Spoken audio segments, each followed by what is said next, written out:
செய்ய போகிறோம். இமிலி செய்கிறதுக்கு ஃபஸ்ட்டில் கடலக்காய் வறுத்து எடுத்துக்கலாம். அடுத்து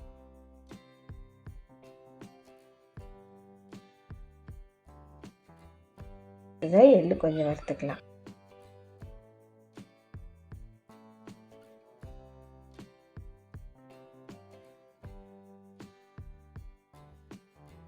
இந்த வானலில் நெய் சேர்த்து ஒரு 1/4 கப் ரவை சேர்த்து இந்த நெய்யில் நல்லா வறுத்துக்கலாம்.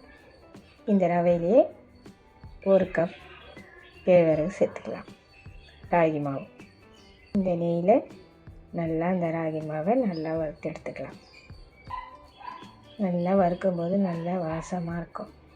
இது போல் செஞ்சு கொடுத்து பாருங்கள் உங்கள் பிள்ளைங்களுக்கு. 1 கப் அளவு வெல்லம், 2 கப்பு தண்ணி. இது நல்லா கொதிக்கட்டும். அதுக்குள்ளே நம்ம வேர்க்கடலையை அரைச்சி எடுத்துக்கலாம்.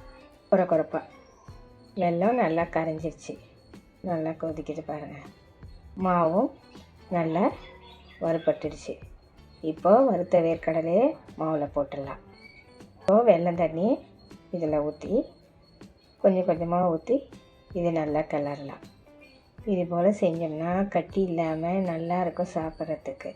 இப்போ எள்ளை குறைப்பாக ஒரே சுற்றி கொட்டிடலாம். மிக்சியில் போட்டு ஒரு சுற்றி கொட்டிடலாம்.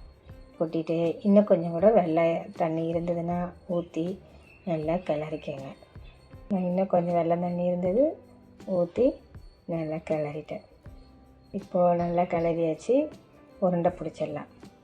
கொஞ்சம் சூடாக இருக்குது. இந்த டைம்லேயே பிடிச்சிங்கன்னா நல்லா கெட்டியாக இருக்கும். வச்சிருந்து சாப்பிட்றதுக்கு இது போல் செஞ்சால் நல்லா இருக்குங்களே. இது போல் உருண்டை உருட்டி வச்சுக்கோங்க. சிமிலி ரெடி ஆயிடுச்சு. நீங்கள் இது போல் செஞ்சு பாருங்கள்.